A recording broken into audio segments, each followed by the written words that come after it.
Bonjour et bienvenue dans cette nouvelle vidéo de Baguette Entertainment. Aujourd'hui, on va continuer de répondre à vos unpopular opinions. On a déjà fait 2 épisodes de cette catégorie de vidéos et on continue parce que vous avez été beaucoup trop à nous envoyer vos unpopular opinions. Avant que cette vidéo ne commence, n'hésitez pas à liker, à vous abonner, à booster, à commenter, à faire tout ce qu'il faut pour nous envoyer votre soutien. Et c'est parti.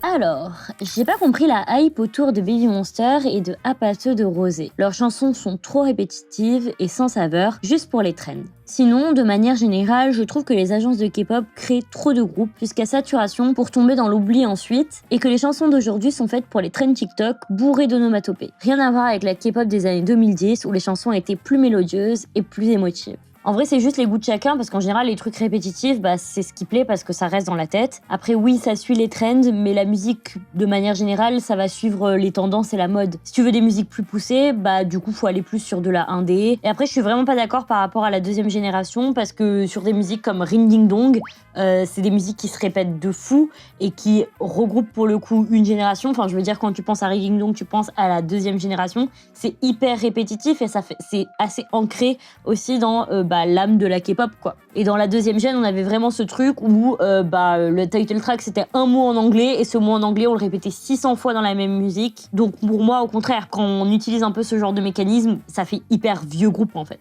Oui, mais les groupes qui étaient prédominants à l'époque étaient des groupes qui étaient beaucoup plus recherchés, vu qu'il y avait une storyline, et donc il y avait plus de sens dans leur musique, je trouve. Après, il y avait des groupes autour qui étaient exactement pareils. En fait, pour moi, la K-pop c'était mieux avant parce que on suivait pas les trends, parce que tout ça. Je trouve que c'est un peu faux parce qu'en fait la K-pop a toujours suivi les trends. Combien de fois les moments où moi j'aimais un type of girl crush, en 2014 c'était pas l'année des girl crush, il y avait que du cute parce que ça suivait la trend du cute. Ou avant à la mode c'était les storylines et du coup les gens ils avaient des storylines de bâtards. Donc je trouve quand même que de manière générale la K-pop a toujours suivi les trends et du coup est-ce que c'était mieux avant? Moi je trouve que pas vraiment. Je trouve qu'on est toujours sur le même système, le même schéma, en fait. Moi, je pense que le gros problème, mais c'est ce qu'on aborde depuis longtemps en fait, c'est pas tant le fait que les chansons d'aujourd'hui suivent des trends TikTok. Je pense que le problème, ça reste juste la surconsommation de tout. En fait, comme il y a tout le temps des nouveaux groupes de K-pop et de plus en plus, tout le temps de plus en plus de sorties, de plus en plus de MV, de plus en plus, en fait, on est surstimulé. Mais c'est aussi la génération qui veut pas. Avant, il fallait attendre le contenu. Là, aujourd'hui, on est surstimulé de tous les côtés et du coup, on n'arrive plus à faire un tri entre ce qui est bien, pas bien. Donc pour moi, c'est ça plus le problème. Par contre, pour Baby Monster et Apateux, pour le coup, oui, c'est répétitif, mais en fait, il faut pas oublier que la K-pop, c'est aussi du fun. Donc Apateux, ça s'est jamais défendu comme la chanson de l'année qui allait révolutionner les genres. Non, ça part d'un jeu coréen. Et c'est juste fun et c'est un truc que tu mets avec tes potes où tu vas danser et chanter et c'est fait pour ça. Et Baby Monster, pour moi, le gros problème, c'est leur manque d'identité. C'est que chaque comeback est beaucoup trop différent et du coup, il n'y a pas de structure qui fait que Baby Monster, on reconnaît leur son. Mais pour autant, le talent est là, quoi. C'est très old K-pop, moi je trouve. Parce que vraiment, il suffit de voir des vieux groupes de K-pop, ils n'avaient pas d'identité fixe 21, tu vois. D'une chanson à l'autre, tu ne savais pas que c'était du 21. Et du coup, je trouve qu'on repart un peu sur cette vibe-là. Alors oui, à ses défauts et à ses qualités, tu vois. Puis One Edge, par exemple, ils arrivent à faire plein de styles différents et pourtant, on sent que c'est eux, tu vois. On est mitigés. Alors là, c'est Steve, on va se battre. Sneaker de ITZY est un banger. En termes de rappeur, dans la 4e gène, Yeonsuk de Treasure rappe 10 fois mieux que Changbin. Je n'ai jamais accroché avec les chansons de TXT et IVE. Il me fait du mal, Steve. Niveau vocal, il y a des groupes qui surpassent New Jeans. J'aurais certainement d'autres impopulaires. Je crois qu'il en a remis après. En fait, ça me fait trop rire parce que juste Steve, je suis d'accord avec rien. Sneaker, je suis désolée, mais autant de la musicalité que les paroles, que le clip, on nous a quand même promu un concept royal et au final, on s'est retrouvé avec des meufs qui avaient juste des chaussures aux pieds et qui disaient « Je mets mes chaussures okay. ». Je ne peux pas. Je suis désolée, ce n'est pas le ITZY que j'aime. Je ne peux pas approuver ça. Je n'approuve pas Sneakers. Pourtant, j'adore ITZY, cœur sur vous. Sneakers, pire de leurs chansons. Point. Ensuite, en termes de rappeur, je ne connais pas Yeonsuk de Treasure, mais pour moi, Changbin a vraiment une patte quand il rappe. C'est même pas juste savoir rapper, c'est vraiment avoir ton propre schéma de rap. Je saurais pas comment expliquer. Changbin est incroyable, mais je ne connais pas, donc je ne vais pas juger. Je connais pas Yeonsuk, j'adore Changbin, c'est mon 3e bias, et pourtant je préfère le rap de Han. Au revoir. Moi, je pense que chaque rappeur, quand ils ont leur pattern, tu peux pas les comparer. C'est un peu comme Suga, Gio, PRM, ils ont tous les trois leur façon de rapper dans BTS. Et ben Changbin, c'est pareil, il est à côté, tu vois. Donc je ne suis pas d'accord. Encore une fois, Steve, désolé. Ensuite, j'ai jamais accroché avec les chansons de TXT et IVE, en sachant que je pense qu'au niveau discographie, c'est les deux groupes qui me correspondent le plus. Ça me fait super mal. Je sais pas, moi j'aime trop Juste Il m'apaise. Et IVE, je trouve qu'elles ont vraiment de la force dans leur concept. Pour moi, TXT, c'est la définition même de ce qu'est la K-pop actuelle. C'est beau ce que tu dis. IVE est la définition même de ce qu'est qu'un girl group dans la K-pop. Pour moi, si tu n'aimes pas IVE et TXT, tu n'aimes pas la K-pop. Ah là là, ça va mal se finir sur les Discord. TXT pour moi, bon maintenant, de nos jours, c'est pas trop mon délire, mais pour moi, leurs musiques ont toujours été incroyables depuis le début. IVE, je suis moins fan, mais au fur et à mesure que j'écoute, j'adore toujours autant. Tu vois, même leur début, je l'ai réécouté il y a pas longtemps avec ma mère, c'était incroyable. Donc encore une fois, je ne suis pas d'accord, Steve. Je rajouterais juste un truc, c'est que TXT, au-delà des musiques, moi, ce qui m'impressionne, c'est que c'est vraiment des artistes. Parce que chacune de leurs performances sur scène, de leur MV, etc., il y a une morale derrière, il y a quelque chose à en retirer. C'est pas juste des musiques pour du blabla, et ça, j'adore. Ensuite, niveau vocal, il y a des groupes qui surpassent New Jeans. Alors pour moi, New Jeans ne sont pas du tout les meilleurs vocalistes de la planète, mais c'est quand même un groupe qui arrive. Il y en a pas une qui est moins bonne que l'autre. C'est hyper stable, elles sont fortes en tout. Elles ont réussi quand même à créer beaucoup de nouveautés dans la K-pop. Mais oui, je suis d'accord, il y a des groupes qui les surpassent. En même temps, elles ne se sont jamais vantés d'être les meilleurs vocalistes de la K-pop. Après, quand t'es top 3 sur 10 000, c'est normal qu'il y ait un top 2 et un top 1, en fait. Tu dis les termes, t'es ça. Moi, je trouve que New Jeans est totalement pas du tout le meilleur groupe de la K-pop. Et surtout, au-delà de ça, certes, elle chante bien, mais niveau diversité de timbre et de range vocal, ça ne m'intéresse pas plus que ça. Wow, Camille, quand même, il y a des main vocals de fou. Moi, c'est justement ce qui me plaît. L'unicité ? Il n'y a pas de genre une qui prend plus le pas que l'autre, machin, c'est juste unifié, c'est doux au global et j'adore. Ben, j'aime pas. Tu vois des groupes comme BTS ou Seventeen qui ont tous des timbres de voix différents, tu peux les dissocier. Non, tu compares pas Jin à Daniel, ok? Tu respectes les femmes. Bon, Steve, on t'adore, hein. Franchement, merci d'être là sous toutes les vidéos, tous les lives et tout, mais vraiment, tes avis éclatax. Éclatax. Mange-moi bien. Je comprends pas le principe de faire débuter des mineurs. Je trouve qu'ils sont beaucoup trop jeunes pour débuter. Pour moi, ils doivent d'abord se concentrer sur leurs études et quand ils auront 18 ans, là, ils pourront débuter. Je pense qu'il y a des gens, ils savent déjà depuis très jeunes ce qu'ils veulent faire, il n'y a pas de souci. Dans ce cas-là, les études, ça ne sert à rien. Ce que j'aime pas, par contre, c'est le fait que pour toucher un public plus jeune et faire plus d'argent, l'industrie se précipite justement sur les mineurs et les exploite. C'est ça la différence. Alors qu'en vrai, le marché de la K-pop, maintenant, c'est étendu à des âges beaucoup plus avancés que des gens de moins de 18 ans et qui devraient s'adapter à ça au lieu de toujours chercher aux plus jeunes pour en fait réussir à les formater encore plus vite et que les mineurs, ça a plus de mal à se défendre qu'un majeur. Mais une personne mineure a tout autant le droit de suivre son rêve qu'une personne adulte. 16 ans, ne soyons pas chiants, 18 ans c'est un peu too much et à 16 ans tu sais ce que tu veux faire, petite dérogation, autorisation à l'image et voilà, c'est bon. J'en ai déjà parlé en live, moi je suis vraiment pas pour. Après, comme on en a parlé, nous on fixe à 18 ans parce que nous on estime que notre majorité en tant que Français c'est 18 ans, mais qui a décrit que 18 ans c'était d'un coup un passe-droit, tu restes quand même un enfant à 18 ans. Il y a aucun mineur qui a débuté où je me suis dit « Waouh, incroyable !» C'est plutôt des années après, je prends l'exemple de Taemin, de Eunchae, de peu importe, hein, tout le monde, c'est des années après, quand ils avaient 2, 3 ans, 4 ans d'expérience dans l'industrie, que je me suis dit « Là, il est incroyable !» Mais au début, je vois pas l'intérêt, je trouve que très souvent, ils font tâche, mais parce que justement, ils sont trop jeunes, pas assez entraînés. Même pour la représentation, je trouve que c'est tellement plus agréable d'avoir pour représentation quelqu'un qui a 25, 30 ans, qui a fait face à la société, à plein de trucs et qui peut nous dire ça dans ses paroles et dans ses chansons qu'un mineur qui a même pas encore passé le bac. C'est ça. Et c'est parce qu'on n'est pas le public cible. Les enfants que je regardais en Corée, leur idol c'était New Jeans parce que ils avaient à peu près le même âge, entre très gros guillemets, ils pouvaient se comparer à eux en fait. Enfin, si je peux dire un truc, c'est qu'on parle pas assez de Somi, elle a quand même débuté à 12 ans, elle a un historique depuis 1890 dans la K-pop quoi. Je sais pas, pour moi, la notoriété, la célébrité, ça a jamais fait du bien à des mineurs, donc faut les protéger quoi. Donc on est d'accord, mais pas de la même façon. Je Je sais pas si c'est une unpopular opinion, mais je trouve que Blackpink a beaucoup plus apporté à la mondialisation de la K-pop que BTS. Elles ont beaucoup de fans qui ne sont pas dans la K-pop à la base et qui continuent à s'y intéresser grâce à elles. BTS a reçu beaucoup de louanges et de reconnaissance, même de la part du gouvernement coréen comparé à Blackpink. Alors certes, elles ont sorti moins de musique, mais New Jeans en a peu sorti et a beaucoup d'impact. Mais tous leurs solos ont très bien marché et impacté le monde de la K-pop. J'ai l'impression que le fait qu'elles soient un girl group et non un boy group fait qu'on reconnaît moins leur impact en Corée. Est-ce qu'elle a tort? Non, je pense pas. Elle a pas totalement tort, je suis d'accord, mais... Camille va être d'accord avec moi en plus, je pense. Mais globalement, la différence entre Blackpink et BTS, c'est que BTS de base, c'était hyper coréen, c'était fait pour la Corée, c'était les storylines, tout ça, avec des paroles en coréen, etc.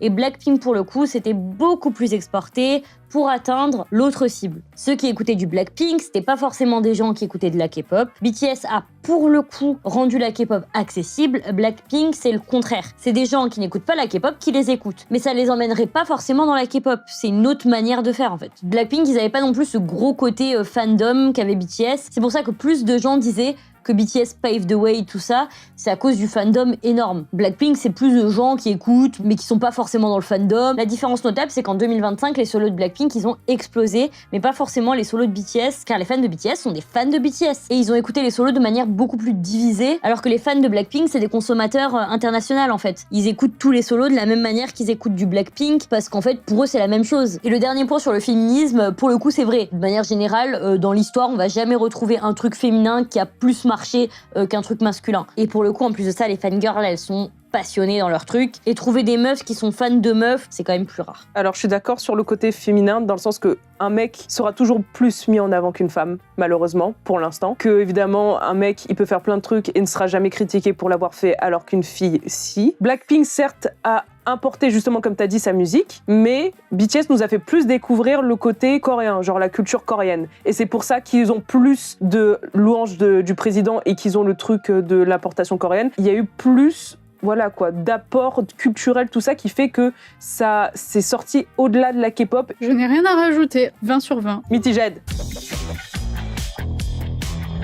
Je comprends les personnes qui disent que la K-pop devient répétitive. Une fois qu'un style fonctionne, les agences n'hésitent pas à le recycler encore et encore, comme on l'a vu avec la tendance Y2K lancée par New Jeans, ou pendant une brève période, mais qui m'a personnellement marqué, le mélange K-pop funk lancé par Stray Kids avec La La La. Mais selon moi, le vrai problème, et c'est là que mon opinion devient un peu impopulaire, ce n'est pas uniquement la faute des agences. Certes, leur objectif principal reste de faire de l'argent, mais ce manque de diversité vient aussi de la façon dont les fans consomment la K-pop aujourd'hui. Oh. Si tout finit par se ressembler, que ce soit au niveau des sons ou des clips, c'est parce qu'une grande partie du public accorde surtout de l'attention au même type de concept et de musique. On oublie trop souvent qu'une industrie fonctionne grâce à ses consommateurs, donc ma question est simple, peut-on vraiment blâmer uniquement les agences qui, par peur de prendre des risques et de perdre de l'argent, préfèrent rester dans ce qui marche plutôt que d'innover? Waouh! C'est une bonne idée de vidéo, ça.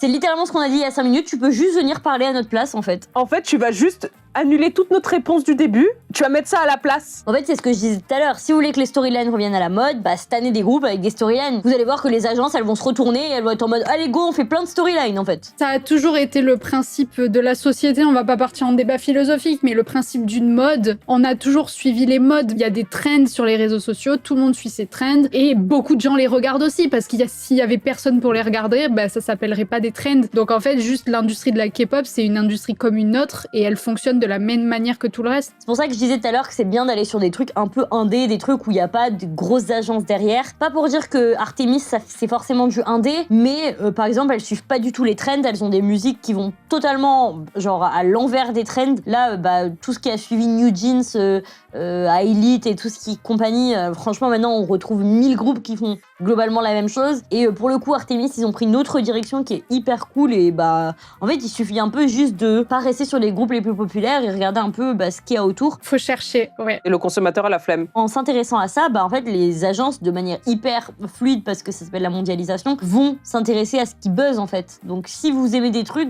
juste stannez-les. Non à la consommation! Non au capitalisme! Approved.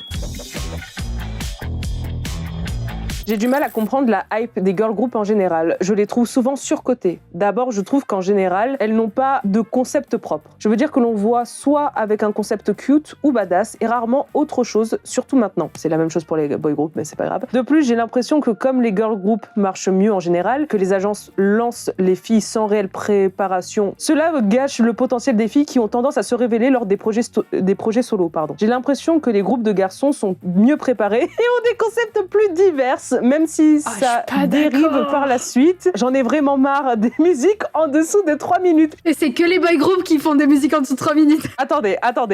Le truc de concept cute, concept badass, c'est pareil pour les girl groups et pour les boy groups. Les projets boy groups sont mieux préparés que ceux des filles. C'est faux. Le seul truc que tu vois, c'est qu'en fait, les boy groups sont mis en avant et donc ils ont plus de matériel parce qu'ils sont mis en avant. Et les musiques en dessous de 3 minutes, je suis d'accord, mais encore une fois, c'est le pic d'adrénaline comme on vient de dire juste avant. Je suis tellement pas d'accord. J'aimerais que Chloé mette à l'écran, juste ici, là, les albums les plus vendus de la K-pop et vous verrez que c'est en majorité des groupes masculins. Donc c'est faux. Déjà, elles ont pas la thune en fait. Les girl groups, elles ont beaucoup moins de budget que les boy groups. Elles sont plus difficilement rentables sur le temps parce que pour un boy group, tu trouves 3-4 fans chinoises hystériques en Corée et c'est bon. T'as tout le budget que tu veux. Enfin, les meufs, elles mettent de la thune. Enfin, c'est inimaginable toute la thune qu'elles mettent dans chaque boy group. Et après, pour moi, boy group ou girl group, c'est égal. Ça sera autant de la merde la façon de construire le groupe. Mais pour le coup, les filles se sortent beaucoup plus les doigts du cul. Tu vois tous les girl groups hyper cute, mais moi, je suis désolée, Lunate, A-Turn, tout ça, moi, je vois pas du tout la différence dans ces boy groups là. Tous ceux qui sont sortis après Produce, pour moi, c'est tous pareil. Moi, j'aime juste quand on ouvre ses chakras.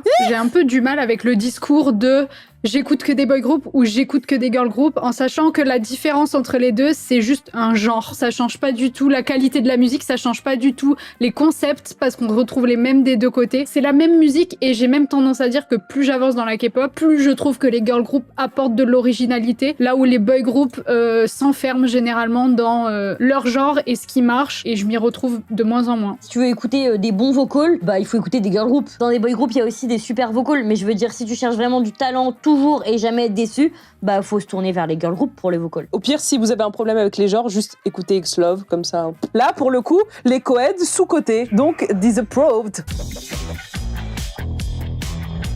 Je dois avouer, je ne comprends pas vraiment la hype autour de All Day Project et la chanson Famous. J'ai l'impression de passer à côté de quelque chose. Pour le coup, moi, ça fait partie des top 3 de mes chansons de l'année, donc je pense que je suis pas... Et mon compagnon, il écoute pas du tout de K-pop et pourtant, il adore Famous. Donc je pense pas que des fois, il y ait besoin d'être fan de K-pop pour aimer certaines chansons. La plupart des chansons de Blackpink plaisent à tout le monde, même ceux qui connaissent pas du tout la K-pop et même qui aiment pas ça. Et pour moi, Famous, c'est un peu comme ça. Du coup, quand vous écoutez Famous, ça peut vous donner un peu un effet Blackpink, ou pour vous, c'est trop musique globale pop classique qu'on entend partout. Mais pour le coup, c'est ça qui marche en ce moment et c'est un peu la trend et c'est ce que les gens ils aiment en ce moment aussi. En fait, encore une fois, c'est les goûts et les couleurs, mais moi j'ai adoré. Je trouve que c'est le genre de chanson qui pop et qui te rentre dans la tête et qui fait un peu un boom parce que juste ça change de ce qu'on voit, ça change de ce qu'on entend. On a quand même une chanson qui a une structure qui est pas du tout commune. Enfin, il y a 800 000 refrains, 800 000 couplets, il n'y a pas vraiment la structure habituelle. Le fait que voilà, ça évolue entre voix féminine, voix masculine, les différents flows aussi, parce que chacun a sa façon de chanter et de rapper. Je trouve que vraiment c'était une chanson qui était hyper bien faite. Là où je suis moins fan de leurs autres chansons qui sont trop rap. Et puis même le clip, les gars, parlons-en, mais le clip est juste monumental. Moi, la chanson ne m'a pas plus touchée que ça. Genre, j'adore la prod. La prod, je la trouve très bien. Mais encore une fois, il y a trop de refrains. La structure est un peu lourde. Par contre, c'est surtout le fait que concernant les awards, ils aient gagné. Ça, c'est un peu du foutage de gueule, mais bon, c'est très bien où ça va. Donc, sur ce point-là, je pense que ça me fait chier. Et je comprends pas la hype non plus, parce qu'en soi, c'est un groupe de YG, donc il y a aucune communication. Parce que moi, j'aime bien m'attacher aux membres et je trouve qu'il y a pas... Comparé à Cards, où là, vraiment, t'as des personnalités vraiment drôles. Enfin, je dis pas ça comme ça parce qu'en vrai j'ai vu des trucs et ils sont drôles aussi, mais j'arrive pas à m'attacher de la même manière. Il y a un espèce de décalage, ouais, je sais pas. Je pense que c'est parce que c'est du YG, encore une fois. Je trouve que tout ce qui est autour du groupe est mal fait. Ce que je vais dire va faire mal. Il y a beaucoup de sites d'information français style Koreabook, Kgen, K-Selection qui critiquent les fans coréens en ne mettant que le négatif des fandoms avec des commentaires qui ne représentent en rien le fandom coréen. La réalité, c'est que je me sens plus à l'aise à parler K-pop avec des Coréens qu'avec des Français. On critique les réactions de certaines, mais en France, si on prend une minorité de commentaires extrémistes, nous sommes tous autant horribles. Après, c'est peut-être parce que les fans de Plave sont à part dans les fandoms et sont plus comptés comme des fans de VTubers animés, souvent dans la trentaine. Je ne sais pas, en tout cas, je ne pense pensez pas recevoir des cadeaux des fans, de pouvoir discuter d'autres groupes de K-pop au calme et que toutes les personnes essayent de me parler en anglais pour que je comprenne? On n'a pas du tout eu la même expérience. Franchement, en France, est-ce que quelqu'un aurait fait l'effort de parler anglais pour parler avec une fan coréenne pendant 2 heures? Je ne pense pas un seul instant. Déjà, ça me fait rire parce que on a tous tendance à avoir notre vision de la Corée et des Coréens en fonction de notre expérience. L'expérience varie beaucoup de tes rencontres et c'est le facteur chance. Mais moi, je sais que par exemple, quand j'ai été sélectionnée pour Inkigayo, j'ai été traumatisée parce que autant le staff que les fans me regardaient trop mal. Tout le monde était dans leur queue respective. Moi, j'étais perdue au milieu de tout le monde à essayer de dire help me, je sais pas comment me ranger dans la queue. Les staffs me lançaient des side eye parce qu'ils voulaient pas me parler anglais. Donc je pense que peut-être c'est lié à la communauté de Plave qui ont l'air vraiment chill de fou parce que aussi comme c'est un groupe qui est pas commun, les fans ont tendance à se rassembler et s'aimer entre eux parce que ils sont beaucoup critiqués par les autres fanbases. Je pense. Je dirais pas que les fandoms coréens sont mieux ou pires que les français. Pour moi, c'est équivalent. Mais en tout cas, j'ai jamais eu des fans de K-pop qui sont venus me voir hyper avenants à me parler anglais. Donc, c'est drôle de voir juste la différence d'expérience. Je pense que ça dépend des groupes et c'est globalement pareil. C'est un peu des globalités, quoi. En gros, elles sont plus, donc il y a plus de gens, donc on les voit plus. Et du coup, il y a plus de côté négatif parce qu'il y a plus de gens. Nous, l'expérience qu'on a eue avec les fans en Corée, c'était que des événements. Enfin, tous les événements où on allait, c'était des trucs où fallait des robots, fallait sélectionner, enfin il y avait vraiment beaucoup d'investissements, que ça soit temps ou argent, et du coup forcément c'est clairement pas la meilleure qu'on a eue avec les gens parce que c'est les gens qui sont les plus obsédés et les plus dans le contrôle de tout, forcément c'est pas super ouf. Mais quand on allait au concert et qu'on avait des places normales, c'est là où on voyait les fans les plus sympas qui nous offraient 1 milliard de photos, qui nous offraient plein de freebies, et surtout quand on achetait en ligne et qu'avec des fans du coup qui sont relativement beaucoup plus normales, c'est trop cool parce que t'achètes un truc et tu reçois 1 milliard de plein de petits cadeaux à l'intérieur. Du coup, ça dépend vraiment avec quel fan tu as le plus d'interaction, je trouve. Et forcément, comme en Corée, il y a plus de fans et que c'est les plus médiatisés, c'est surtout sur eux qu'il va y avoir beaucoup d'attention et c'est normal qu'on retienne que le mauvais, quoi. En fait, j'ai l'impression que les fans asiatiques sont plus virulents avec leur idol qu'avec les membres du fandom. Par contre, ça m'est déjà arrivé en Corée de tomber sur une fan d'NCT française et j'ai osé dire, mon Dieu, qu'est-ce que j'ai osé dire? J'ai osé dire que SM se roulait dans l'or en créant Wavy et en faisant une sous-unité de NCT. Et encore, il n'y avait pas encore NCT Wish à l'époque, bien sûr. Ils font pas ça pour l'amour de la musique, lol. La fan a carrément été prête à me tabasser parce que j'ai dit ça. Moi, ce qui me fait le plus chier avec les fans étrangers, c'est qu'ils parlent sans savoir, alors que les fans coréens, on va dire qu'ils sont un peu des internes de ce qui se passe. Je suis d'accord qu'on a tendance à dépeindre très négativement les fans coréens, mais parce qu'en fait, à chaque fois qu'on parle d'eux, c'est autour de scandales, tu vois. Mais moi, je vois plein de comptes de Coréens qui parlent de féminisme, qui parlent de plein de trucs, qui défendent certains droits des idoles, des trucs où même moi, en tant qu'étrangère, je me disais putain, mais ils connaissent ces notions parce qu'en fait, on nous les dépeint tellement négativement, tellement arriérés, tu vois. Mais les médias, on dépeint toujours négativement parce que c'est ce qui fait le buzz, malheureusement. Et en fait, les gens, ils veulent pas être heureux, ils veulent être malheureux. Qu'est-ce que tu veux que je te dise? C'est aussi à cause de ça qu'il y a plein de gens qui se retrouvent dans des scandales alors qu'il y en a pas du tout de base et qui sont obligés de quitter leur groupe. Mais après, Camille, c'est assez horrible de sortir avec quelqu'un. Tu dois pas défendre ta meilleure amie, sinon tu te fais virer de Le Séraphim. Et tu dois pas fumer, sinon tu te fais virer de J-Idol. Hein. Fais attention, tiens bien la porte. D'ailleurs, attends, parlons de ça. Mais les gens, ils disent ça là. Mais les Coréens, ils tiennent jamais la porte. C'est tu te la prends dans la tête, la porte. Oui, mange une madeleine. Approved. Donc voilà, c'est sur cette unpopular opinion qu'on vous dit à bientôt.